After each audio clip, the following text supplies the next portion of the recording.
Hello everyone, welcome to the channel. Today we're going to talk to you about the pros and cons of the Philippines, Switzerland and France. So to start off, I'm going to talk more about what made me leave France.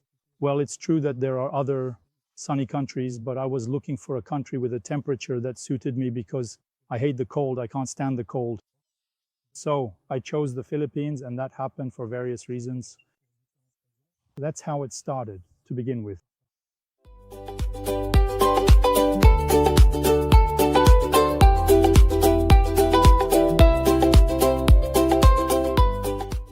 What about you? What made you decide to come here? Actually, I met someone who was living in the Philippines, and then I came for the first time, just like that. And then I discovered the country. I really liked it. And then I thought, hey, why not settle down here? In any case, at least try coming here, see how it goes, just like that. Now, on the other hand, it's true that here, as a foreigner, unfortunately, you will always remain foreigners. You will have virtually no rights to any benefits except for the comfortable life you can have here as a foreigner. But on the government side, you won't have any advantages. Let's just say there are. So here, the problem is, there was a Russian who wanted to play a tasteless prank, like grabbing a guard's gun and all that as a joke. It's not like in Europe, they don't even put you in prison. Here, when you arrive in this country, if you truly respect the country and do not cause any trouble whatsoever, then there is absolutely no problem at all.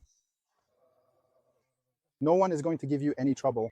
On the other hand, if you have even the slightest problem, I don't know, if you get into an argument with a local or something, it could be that when you want to renew your passport, you run into issues. Because people here in general are respectful. You shouldn't lash out at them if there's a problem on the road. You have to understand that everyone has their place. You shouldn't get angry like people do in Europe. Here, when you're in Asia, you should never make someone lose their temper, an Asian person. Because in Asia, that's considered an insult. It's an insult. That means if you do something like that other YouTuber did everywhere, in fact, with everyone else, you're taking a big risk.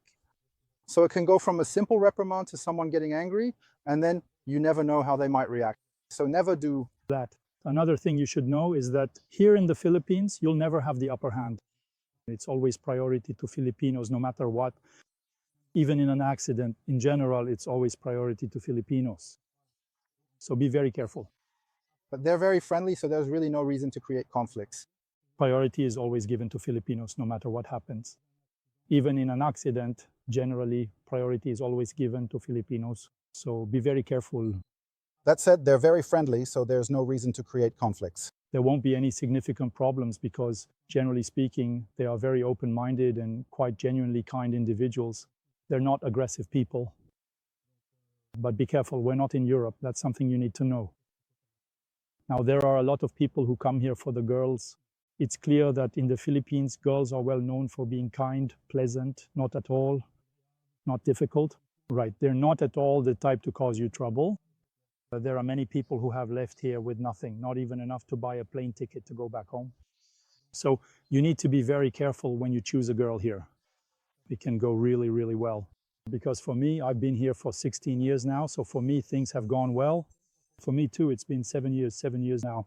Here in the Philippines, you have to understand that as a foreigner, it's impossible, unthinkable for a Filipino or Filipina to believe that a foreigner doesn't have money. You will always be considered rich people here.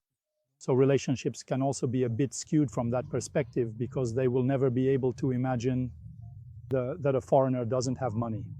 And yet there are plenty who come here and sometimes don't have any money and who end up in a tough spot. Some individuals have ended up homeless. There's truly no other word for it, living even on the very sidewalks. In fact, this situation is quite dire. It's because people here, you see, it's so easy to start a conversation with pretty girls, whereas in Europe, it's now become so complicated that people get completely carried away when they come here. And then as soon as they get swept off their feet, because the girls here really are very pretty. There are a lot of beautiful girls, and people who aren't particularly good looking end up with 20-year-old girls. So yes, it can really go to your head very quickly compared to what happens in Europe. And on top of that, they really take good care of you. They look after you well. They're great homemakers. Yes, exactly. They're very attentive when it comes to children. and to the family. That's right. Here, family is extremely important. They're very close-knit. You won't Ever see people putting their father or mother in a nursing home, like in Europe? No, they will take care of their parents, their grandparents until the end of their days. It's not like back home where we put them in a nursing home and just wait for exactly. Here, no, family is very important. So that's definitely an advantage that I really like here. I often see Filipinas, even young ones, they're with guys who are in wheelchairs. They're pushing the guy's wheelchair. So just to say, they're not going to leave you just because you're in a wheelchair. No, even people with disabilities, then you could say, well, she stays for the money, but then like everywhere, I mean, the girl needs some security. And if you also offer her some comfort, she'll take care of you just like you'll take care of her. It's an exchange. You have to understand that sometimes in life, you shouldn't always assume the worst. Anyway, the same thing happens in Europe. Except in Europe, she'll just leave. Women are more interested in money. There's not a huge difference in that respect. No. And in Europe, often we don't have, I see it costs more. Yes, it costs more. It costs a lot more. Money. No, and above all, it's a different mentality. Yes, it's not the same thing.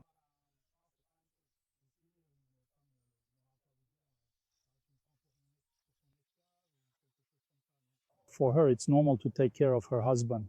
In fact, there isn't all the feminism here that we have in Europe, which may be good in some cases, but is often more harmful than beneficial. Here, everyone has their place. People in the Philippines know that the husband generally goes to work, and the wife, she stays at home, she does what she has to do, and it doesn't cause any problems. Because here, they don't see it that way. Actually, that's not our opinion.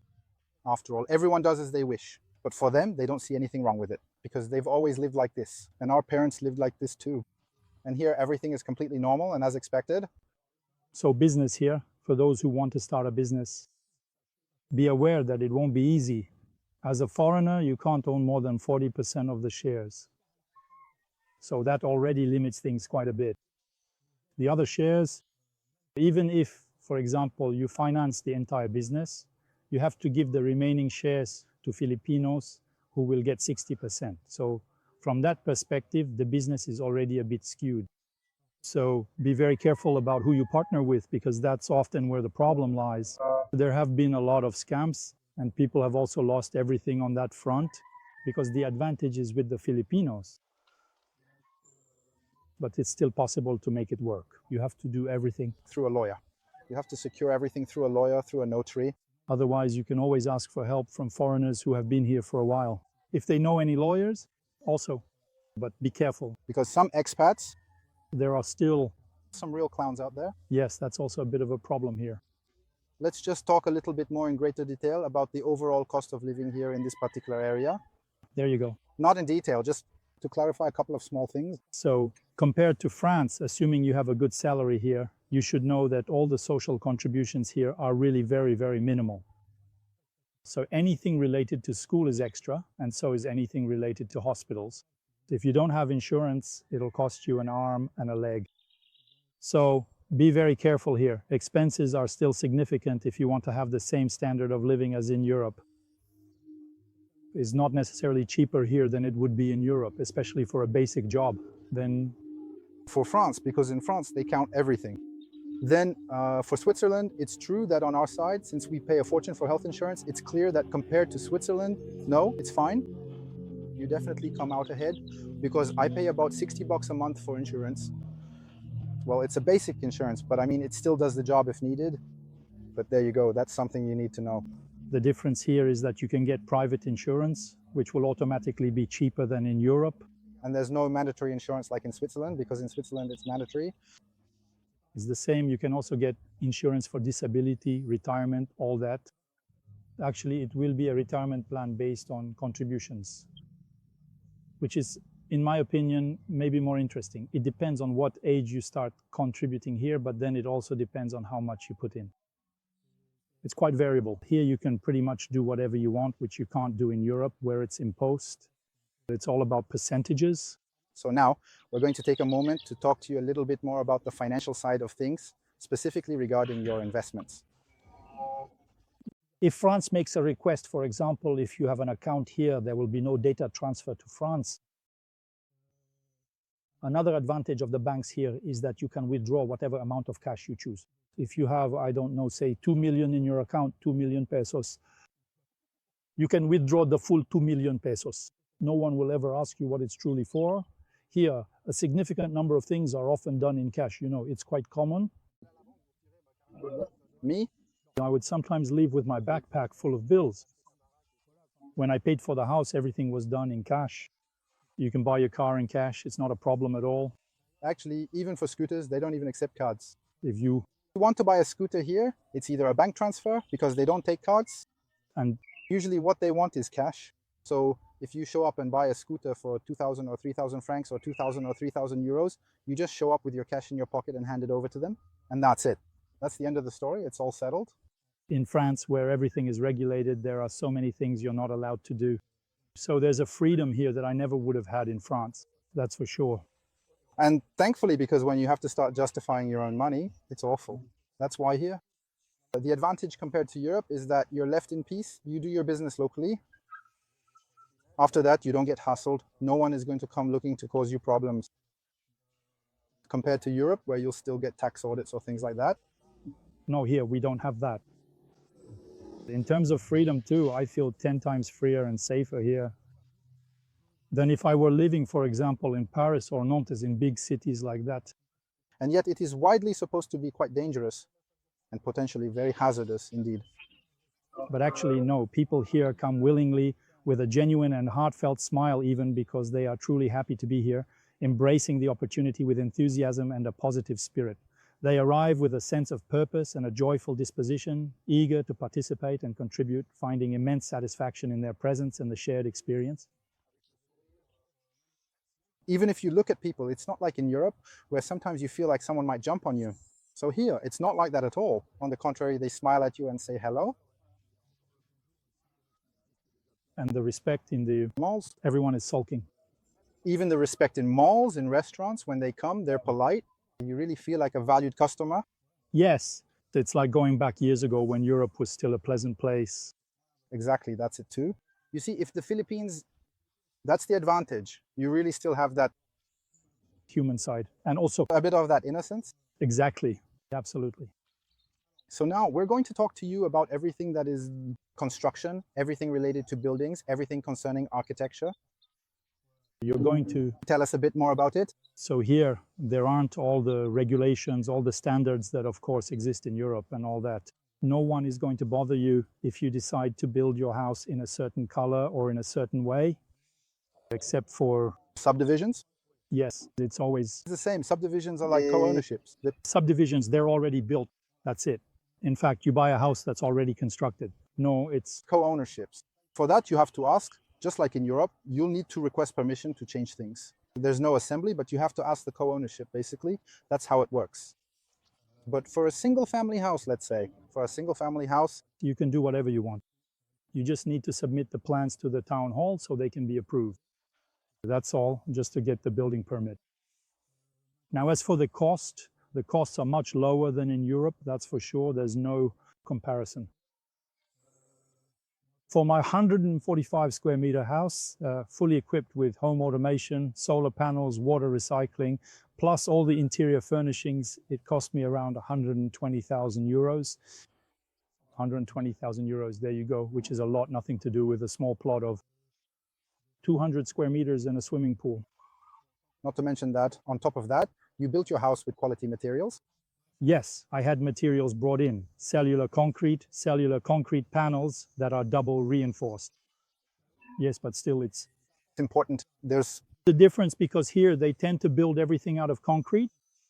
Concrete releases heat in the evening. Besides, it's not really concrete, it's very thin. And also the concrete here, it's not the same bricks as back home, it's not very sturdy. So when it comes to construction here, well, it's better actually if you can use cellular concrete. It's much better than building with, because the bricks here, you can tell right away, they use too much sand and not enough cement. And as a result, the brick breaks much more easily. That depends, because they stuff the inside of the cinder block with cement. They also put in metal rods, the framework, generally speaking. So the house still stands upright. But in the event of a major earthquake, you'll get cracks everywhere. Assuming the house even stays standing. So the costs, I gave you a price earlier. My brother, for example, had a small 60 square meter house built on another island, which is even cheaper. He had it built in concrete because he hired local workers and they didn't have the materials. It cost him, I think, around 40,000 euros.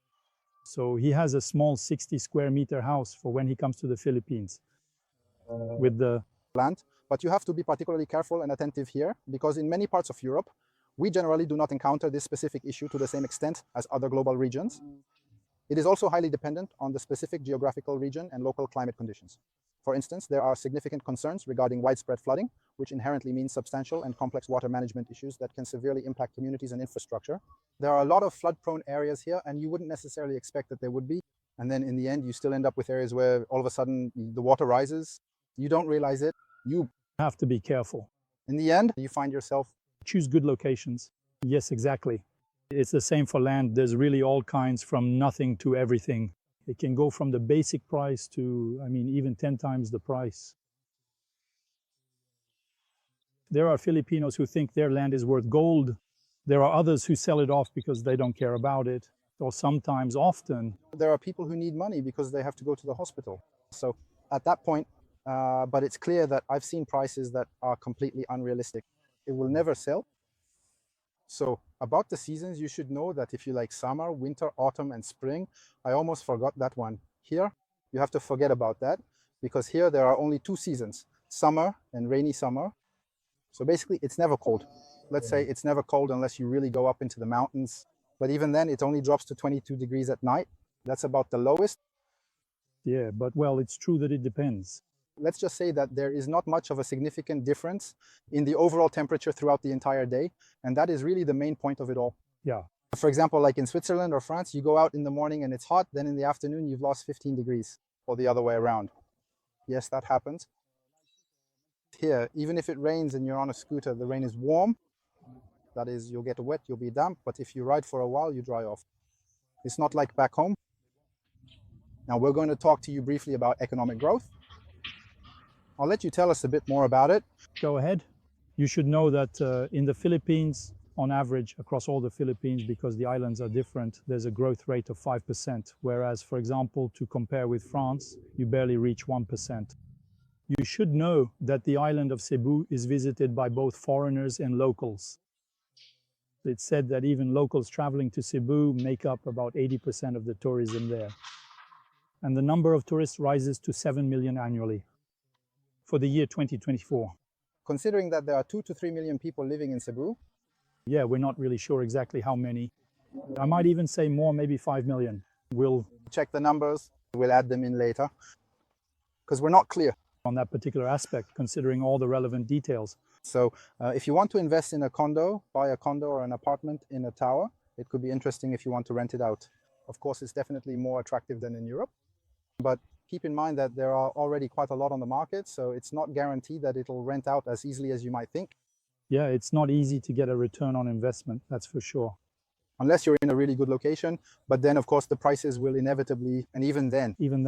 The significant problem is that here they've constructed so much, you can go into many condos and half of the apartments haven't been bought. So now we're going to talk to you about this. About the advantage of the Philippines, which is speaking English. It's true that, well, in Europe, quite a few French people can't speak it. English, although the new generation, in my opinion, has adapted to it more.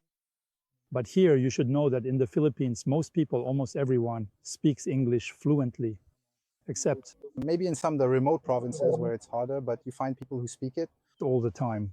Because there are a lot of call centers in the Philippines where everything is done in English. So here, English is almost like a second language. They learn it at school. Yes, and then even politicians speak in English. So there are a lot of shows in English. So yes, here it's really, yeah, it's pretty widespread. You see, it's one of the only countries in Asia, let's say, where English is the second language, the one they learn. That's it. And as for the other countries, well, I don't really know. Other Asian countries, but for example, in Thailand, when I was there, it's hard to communicate. And the alphabet. Here, it's the alphabet as well. Even their very own language extensively uses the alphabet system. You know, they were colonized after all by... Makes sense. by the Spanish at first for 400 years, and then the Americans who came for 50 years. So that's why English stuck around. Then the whole alphabet is European style, well, Latin, you know. As for service, well, when it comes to service now in the Philippines, you should know that there aren't many people who are highly skilled in a specific field. It's really hard to find people who are well trained in very specific things. It's always a bit approximate. It's very rare to find people who really know their stuff, real specialists. Exactly, that's right. So that's something to keep in mind, especially if you want to start a business here. You might not get the same level as in Europe. That's for sure. Now, let's turn our attention to Europe, a continent of immense historical and cultural significance. It has played a pivotal role in shaping global events, from its ancient civilizations to its modern-day influence. Europe's diverse landscapes, rich heritage, and complex political landscape make it a fascinating subject to explore. But well, the prices are really low. But when it comes to after-sales service, you can forget about it. Not even. Sometimes I would say that in stores, sometimes you can go to a store and find the same items at the same price as on those platforms. But on those platforms, you won't get, first you'll have to wait for shipping. On top of that, when you need to use a warranty, if the seller isn't really willing, that's going to be a problem. If you contact the platform, you'll often be dealing with AI or with people who always give the same answers, and there's never any resolution. So basically, you just go around in circles. You're better off buying if you need to buy things, buying things that are in stores. If you can find them in stores, avoid online platforms. That's it. If you can't, then buy online. But if you can, I always go check in store first if it's available. Absolutely. And if I can't find it in a store, then at that point, I order it online, especially when it comes to electronics. Yeah, for everything else, it's fine. Well, after that, yeah, bits of tubing, stuff like that. You don't really care. So now what about you? What do you like here and what don't you like? In general, in the Philippines, what I like actually is that I feel like when I came to this country, that I was going back, let's say, and I don't mean this in a negative way, but that I was going back 50 years in time. I actually felt, when I talked with my father about what he experienced back then, well, I'm living that now at this time. Well, that's kind of my dream, you know, to go back a bit into the past. Because what we're experiencing today in Europe, honestly, doesn't make me dream. No, not at all. And just that part alone, well, that's already everything. So, of course, not everything is perfect, that's for sure. But on the other hand, for me anyway, it's simple. I have a quality of life here that I could never have in Europe. That's a certainty. In terms of autonomy, on top of that, everything is allowed. You can do whatever you want. When it comes to taxes, taxation here is so minimal compared to Europe. There's not even a comparison to be made. In France, yes, especially in France. In Switzerland, it's still okay. Yes, that's true. Let's say the salaries are higher. We pay accordingly, but still, in France, it's really tough. It's robbery. If you're in France, you want to change countries. Countries, you know, check out this channel. By the way, we forgot to tell them they should subscribe. Yeah.